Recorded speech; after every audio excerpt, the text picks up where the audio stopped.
J. Cole's mixtape showed me a lot of things on Tuesday. It showed me how you can do direct to consumer the right way and the wrong way. It proved to me that J. Cole is still one of the best rappers I've heard in the last 15 years.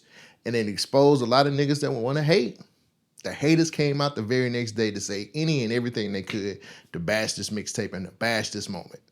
So on this episode, I'm going to break all of that down. Let's talk about it. The STEM Society. What's poppin', y'all? My name is Cole Jackson. This is the STEM Society. Welcome back. Episode 140 is live. Thank you for joining me. Now, if you like what I do, because what I do is not very easy. I'm a hip-hop commentator that gives you opinions about what's happening in music news. I give you guys some reviews. I do a lot of things and a lot of takes. J. Cole would call it gossiping and parlaying.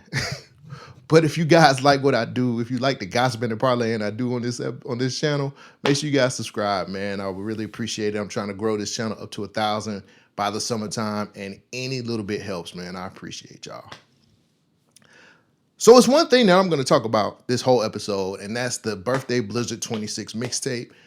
What an experience that was on Tuesday night. I had highs, I had lows, and everything. I'm pretty sure a lot of you felt the same way that I felt, especially if you were somebody who was there trying to purchase the mixtape in the very beginning and couldn't get through to get it as soon as it dropped, because that was my experience. I could not get that mixtape to save my life. The direct consumer thing is something that I want more artists to take advantage of. I want more artists to be able to give us this experience and give it to us at a cheap price. He was selling this mixtape for pay what you want, and when the minimum was $1. And me being a J. Cole fan, I wanted to know how many songs were on there. Showed me it was 5. I was going to give him $5 until I got to the site. And then when I got to the website to hit play, because I had somebody on the inside give me a scoop on what time it was dropping. So I'm there at the moment it was supposed to drop. Do you know the link never worked? Now, I don't know what y'all's experience was on the other end of this camera, but the link didn't work for me. I mean, I clicked the link. I did everything I possibly could. I reloaded the page. I did everything. And I was actually going back and forth with some of my friends on Instagram, asking them what they were going through, and they were having the same experience. They couldn't get the mixtape to download. They couldn't buy it. They couldn't do any of that shit. And I got a little pissed. Made a tweet at Ebe, told him how I feel about it. I actually posted something on Instagram stories to let people know that this is not the way you're supposed to release a mixtape to people who are your fans. It's just not the experience that I was looking for. I waited an hour and a half to be able to purchase this mixtape. And the longer I had to wait, the lower my money of me paying this was going to go. And so I ended up waiting an hour and a half, and J. Cole and his whole team got $1. Now, I was willing to pay more because, again, he's one of my favorite artists, and I always believe in paying the artists that you love what they deserve. You know what I'm saying? You give me 5 songs, I give you $5. If it would have been 10 songs, you would have got 10. Because I believe in him so much as an artist. But you don't give anybody that kind of customer experience on something that was super anticipated and actually a drop that people have been looking for a whole week since Jadakiss exposed it. Artists are going to have to learn how to treat their fans a whole lot better. I said it on Twitter, bro. Like, you guys fuck around and give these talking heads, these hip-hop talking heads, the same niggas you said they sit down, gossip and parlay, and you give them the mixtape a week early and for free. And us lowly fans, we don't even get an opportunity to buy it as soon as it drops. And Ebe, for all intents and purposes, what he was doing the manager thing, bragging about how he was crashing websites. Guys, if you've been with us since the very beginning, you already understand how this goes. We're from the blog era. Bro, it's 2026. No website should be crashing in 2026 over a 5-song mixtape. I'm sorry. That just does the math don't math for me. And that really ruined my experience trying to get this mixtape. It totally fucked me up. I was pissed. Very upset about it. And then I hit play. So let me tell you guys something that you might not know.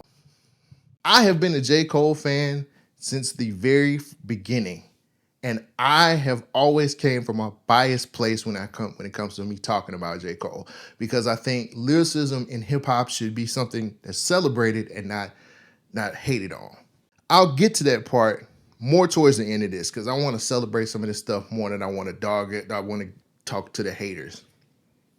But I am coming from a place of being biased. I think more talking heads should tell you that before they start spouting off what they want to say or giving their opinions about stuff or these hot takes they love to say. I'm just telling you right now, I'm coming from a biased place because J. Cole has never let me down when it comes to music. He's never really let me down when it comes to features. I just really enjoy the man's music. He's really one of my favorite artists of all time. So I'm gonna keep it a stack with y'all. I'm gonna be real. J. Cole has never sounded this hungry since he came out. This mixtape felt like he was still hungry. It felt like he was still trying to prove something. It felt like this nigga was really trying to throw shots too and let y'all know all of the shit that y'all was saying on the internet he heard. And I like that. I like when J. Cole is aggressive. I like when J. Cole starts getting his rap bag for real and starts showing you niggas how he can flip words and get into these pockets and show y'all niggas what lyricism really is. That was one of my favorite things that I got from this mixtape. The thing I loved the most was DJ Clue being the guy that was over the mixtapes.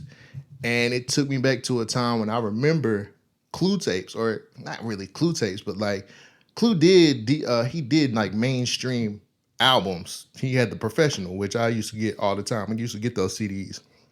Because 9 times out of 10, you was going to get a Jay-Z verse or a Jadakiss verse, or you was going to get something that you hadn't heard before, or you was going to get some people together who you haven't heard on the same song before. So I knew DJ Clue from that kind of shit.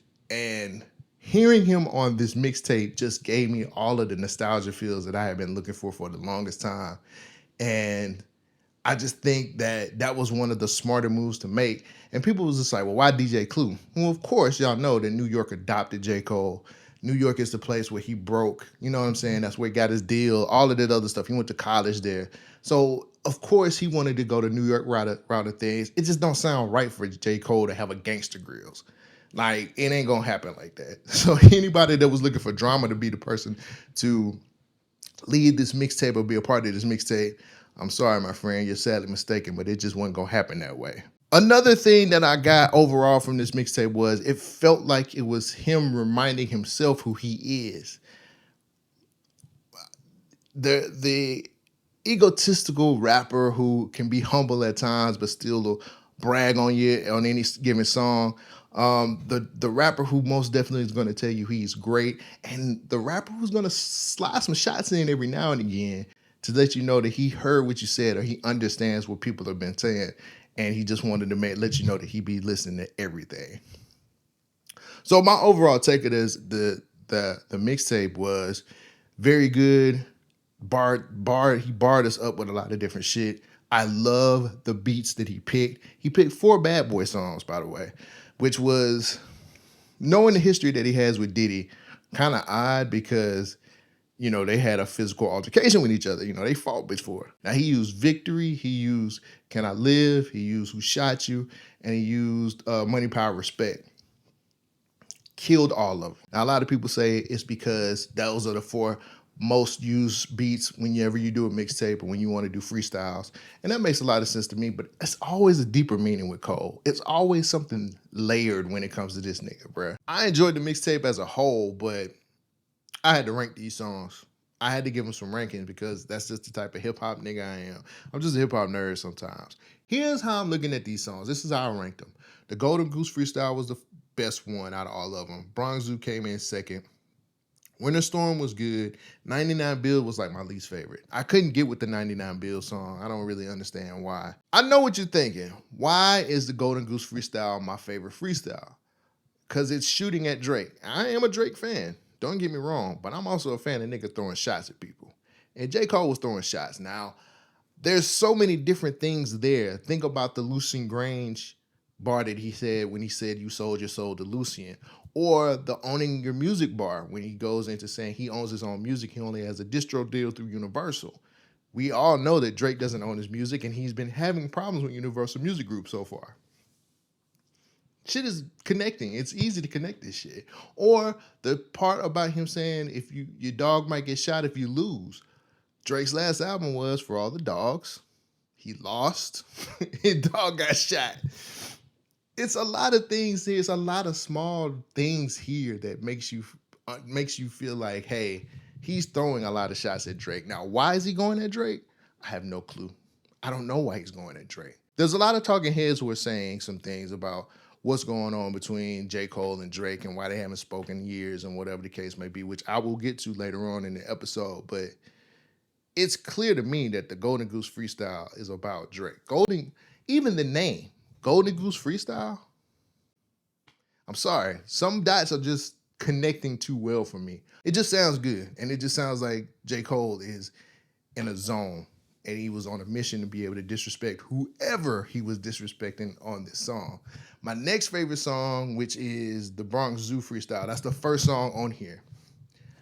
I like the fact that he wanted to talk about the big three stuff, how he got shunned out of the big three or he got knocked out of the big three because he apologized. That was one of those things where we knew it was going to come. I was waiting for it more to just be on the album, but he just said, fuck it, I'll just address it right here on the mixtape. I know the album is going to address it a whole lot more. I know he's going to get into what people have been saying behind his back while he was on a hiatus. It's good to get in front of it right now before anything else. Not too many rappers can rap on that victory beat. Not a lot of rappers can freestyle on that victory beat. It may seem like an easy beat to do, but it's only 2 people I've heard to kill it. And I know you heard it on the internet, but I'm going to regurgitate it. Lloyd Banks, his victory freestyle, and the J. Cole version, 2 of the best versions of the freestyle, victory freestyle I've heard ever in my life. Like, not a lot of rappers can do what those 2 did, Lloyd Banks and J. Cole. Not a lot of rappers can do what they did on that song. And he destroyed it. He destroyed this song, bro. Like, I'm sorry. You just don't get rapping like that all the time. And I like the fact that he threw a shot at Simba, too, who is already getting in the booth, going to shoot shots back. Per Roy and Mal show that I listened to, they called him up talking about it. Simba's supposed to be getting in the booth, and he's going to get back at J. Cole. Can he hang with J. Cole? Nah. He can get in there and do as many responses as he wants to. That man ain't finna hang with J. Cole. Love Simba to death, think he's a great rapper. He ain't hanging with J. Cole. If J. Cole is rapping on this level consistently, there's not a lot of people hanging with him. That's just facts, bro. Not a lot of people are hanging with him. What else did I have? Big Three, Apology, Victory Beat. That's pretty much it for what I had, the notes I had for Bronx Zoo. I thought it was a great way to open up the mixtape too. It really set the table for everything else that was on here. Even though it's like 4 songs, it set the table. It let us know that J. Cole was coming to rap his ass off. I'm going to state this right now because a lot of people's not going to tell you the same thing. There's nobody who's outdoing Jadakiss on the Who Shot You beat. Jadakiss's freestyle on Who Shot You is going to go down as one of the best freestyles in history. J. Cole came very close to being on that level, but he just can't get there. Jada is one of one. Jadakiss is always going to be that nigga who can take any kind of beat and destroy it. I've seen him do it too many times. I've listened to too many of his freestyles to understand what type of rapper he is. I do want to give J. Cole credit for trying, though. This was another one of those songs where he just got on and he just went crazy. He went bananas on this shit. In my notes, I said this was a masterclass in flow patterns and pockets. When he did the itties, like when he did the itties pockets on here, he's still a top tier rapper, bruh. And I think we forgot about that way too soon because of the apology. And we went into this mode of just saying this nigga doesn't deserve to say he's the best. He's a top tier rapper, bruh. And then we got people who got triggered from this mixtape, which was very peculiar to me. A lot of niggas are mad. A lot of niggas are upset on the internet. A lot of talking heads who say a lot of dumb shit about hip hop are pissed. And I'm gonna go down the list. Let's go down the list of niggas who are mad, starting with my personal favorite, Mal. On this album, he better address why he did what he did. Okay. He better address why he did what he did. Did a bit on Port. Even if you disagree with what he said, he did. On this album, he better explain why he did what he did. He better explain why he had that conversation with Kendrick. Okay. And then never spoke to Drake after that again in his life. He has to explain that. I'm with you. He has to explain that. That's nasty. I fuck with Cole. Cole can rap his ass off. Put it in bars on why you did what you did to Drake, bro. Don't give me all of this young Simba and this nigga and that. No. Tell the world why you had that conversation with Kendrick before that whole back and forth with him and Drake, and why you came off that tour with Drake, and after Drake gave you your first #1, and then you never spoke to Drake again. Okay. Current day, today, till this day, has never spoke to Drake again. Now, tell the world why you did that. I need to know why he did that. Am I gonna clip this? Can I? I need to know why he did that. Fuck it. Is this gonna stay in this episode? Hey, Cole, you ain't even got to. Look, I'm like this. Cole, you ain't even got to DM. You ain't even got to rap it. DM me, nigga. Pause. Have you ever dated a woman that had a best friend that talked just like this? Like, seriously. The best friend was more into your relationship than the girl you was dating was. That's what Mal sounds like. He sounds like the friend of the girl that you broke up with. Always needing an explanation for something. Let's put this in perspective really, really quick. We're going off of the fact that we think that J. Cole turned his back on Drake when there's been reports that Drake was there when J. Cole apologized. How do we know that Drake didn't turn his back on J. Cole? How do we know that Drake didn't just cut J. Cole off? We never think about those things because it's Drake, Drake has been on record of saying, I'm not fucking with none of you niggas no more. I don't fuck with you niggas. Don't ask me for no features. Don't be looking for me to pop up on your albums. Don't look for none of that shit. Drake has cut off a lot of people in the industry and made his circle very small.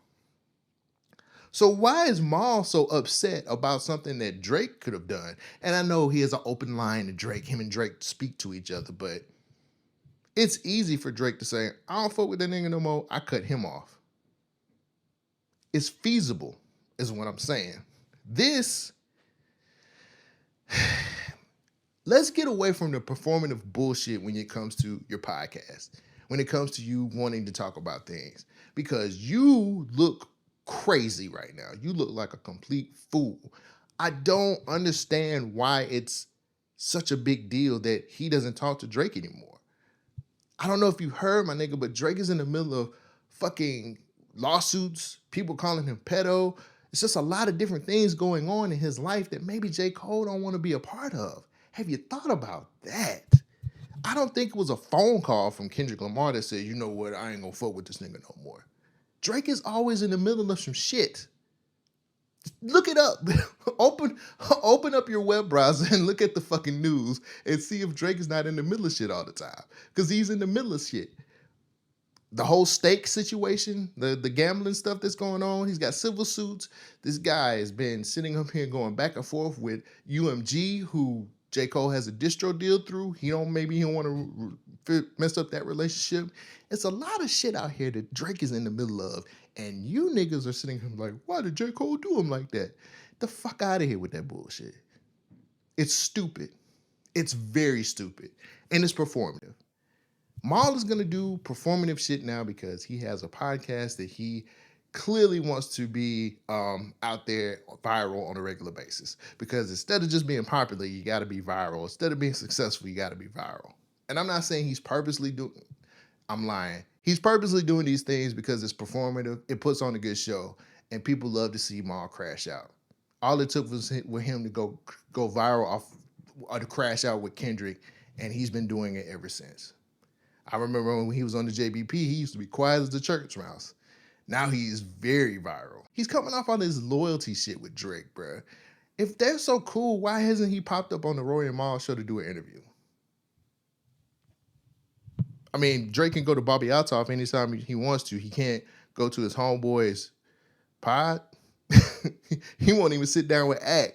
You niggas are loyal to somebody who won't even do you a fucking favor. It's ridiculous. Let's move on to Glasses Malone, who had some very harsh words to say about what J. Cole was rapping about on this mixtape. Why are these songs talking about other people that would be your us? Like all the rappers, even in this situation, right? Where you like talking about people sold their soul to Lucian, or this person got streams and bots. Why are you only talking about rappers? Like all the shit that's going on, right? And the J. Cole that I remember, right, when I first kind of thought he was such a fantastic. He was talking about real life things. Even if they leaned a bit pop sometimes, they were real life things, right? It could be the Crooked Smile, it could be these songs that will make you feel better about being human. So you put out a bunch of raps where you talking shit about other rappers and you don't say the rappers. It's a freestyle mixtape, dude. Like, come on, you can freestyle about real shit. You don't got to be a sucker to freestyle. There's a bunch of real shit happening that is not being. You're talking about to fans whose body.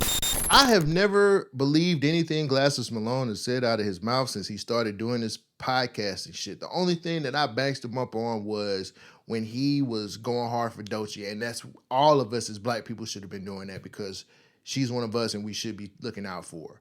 But outside of that, I don't want to hear Glasses Malone's hip hop takes. Here's the thing that kills me about niggas like Glasses Malone. Why are you picking and choosing things to be able to rant about?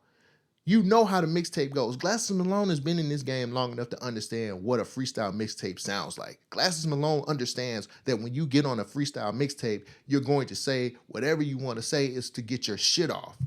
Now, I don't know if he has this personal vendetta against J. Cole all of a sudden because of what he said, but I know that Glasses Malone go with the OG rules of if you back out of a rap battle, you can't say you the best. You, sir, are full of bullshit. You're full of bullshit, bruh. You're full of shit. You gotta stop putting these rules on people who don't do what you think the hip-hop rules are. We don't even have a fucking commission, bruh. We can't even make shit popping at the fucking Grammys the way we want to. So why are you sitting up here so upset about a nigga who basically rapped his ass off and did exactly what he was supposed to do on a freestyle mixtape? I'm waiting. Glasses Malone is turning into the West Coast act, and that's something that we don't need. I don't want any more bullshit ass niggas saying stupid shit. I've never really been a fan of Glasses Malone as far as his takes on hip hop because these niggas put these fucking ball and chain rules on this shit, and it doesn't work like that anymore. That ain't what it is. You guys want the essence of hip hop to stay to be here, but shit has evolved. Why can't the man say what he wants to say? It's his mixtape, it's his rollout, it's his whole situation to get people excited for the album. That's what the rollout is for. That's what the mixtape is for. To build anticipation, to build fucking excitement about hearing what this nigga might say on his album. And you're ruining that by going off saying, why can't he rap about real life shit? Because you don't do that on a mixtape, my nigga. Tell me the last conscious mixtape you've heard. Exactly. The fuck out of here with that bullshit, man. These rappers who sit up here and give us these bullshit rules gotta go. I'm tired of it. I'm sick of it, bruh. You're stepping on people's moments just so you can have one. And that's the God honest truth. You want to step on this man's moment so you can have one in podcasting. And you a hell of a rapper. That's the problem that's what fucks me up so much. Glasses Malone can rap, bro. I've heard some of his music before. That nigga has bars. But you choose to use your time for this? To sit up here with the company man and talk bullshit about old school rules of hip hop? Gotta go, bro. It's nothing cool about that. You sound like you stepping on a man's moment. And that's too close to hate for me. But it is interesting to hear the owner of a label talk like that when, you know, the marketing and the promotion, he can help with that. Like J. Cole could have did more appearances with Jid. He could have put his arm around Jid a lot more, you know. Probably do some more records with him. There's ways J. Cole could have used his light and his star to amplify God does. But like that's if ugly. Jid wanted it though. Because I had conversations with J. Cole when Jid's album came out, and I asked him those things, and he was saying that they were coming up, they were going to do like a mixtape tour. They were going to do a lot of things, but it was during a weird time. But that's if Jid wanted to do it. I don't know. These people got more excuses than God around the Trump administration. Kind of agree with Charlamagne on that. Thought I was going to go at him, right? Even though he was hating a little bit throughout this whole thing, talking about there's no more big three, or some of the things he was saying about J. Cole, how he can't shoot at nobody no more, all this other stuff. I do feel the same way about J. Cole helping Jid a little bit more. Now, I think there are interviews where Jid or J. Cole said that they were going to do stuff together and they just kind of squashed it. One of the critiques I've had about J. Cole the whole time is he's not very good as an executive. Dreamville should have been bigger than what it is. They should have been going step for step with TDE, if I'm honest. And I think a lot of that has to do with J. Cole not being the executive he needs to be. I wish that Dreamville could have been bigger and better and their roster would have been able to move forward just like TDE's because they had a lot of talent on their roster, bro. Dreamville is such an underrated roster and it has so many great rappers and things didn't go the way they should have gone because the guy who's the face of the place never really fell through with what they were supposed to do as an executive. So I do agree with him on that. Now, as far as like him going into talking about this should be his 444 or he should be more introspective, I really feel like the fall off is going to be more introspective. I feel like this being his last album, he's going to talk about life in general. But I don't want him to veer away from talking about what happened post-battle, what happened with Kendrick Lamar, what happened with Drake, what happened with his whole hiatus for all of this time. He really sat back and just kind of was gone for a minute. We ain't hear nothing from him. He dropped one song and that was it. And then he pops back up with all of this, confidence. He pops back with all of these rapping. He just came back with a fury. And he said in the mixtape, he does way better when people underestimate him.